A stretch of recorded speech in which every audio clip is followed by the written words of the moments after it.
প্রথমত এই মুহূর্তে তোমার যেটা করা উচিত সেটা হচ্ছে ফোকাস অন উইক সাবজেক্টস।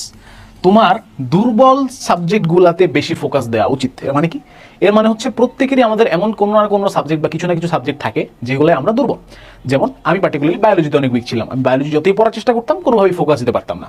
তো তোমারও নিশ্চয়ই কোনো না কোনো দুর্বল সাবজেক্ট আছে, যে সাবজেক্টটা তুমি যতই চেষ্টা করো না কেন কোনোভাবেই তুমি সেই সাবজেক্ট থেকে বেটার রেজাল্ট আনতে পারো না।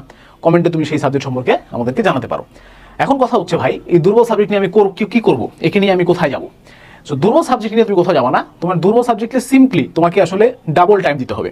তুমি যদি অন এভারেজ একটা সপ্তাহে একদিন ম্যাথ পড়ো, কথার কথা, যেটা তোমার একটা স্ট্রং সাবজেক্ট, তোমার উইক সাবজেক্ট বায়োলজি পড়তে হবে 2 দিন, ডাবল দ্য টাইম।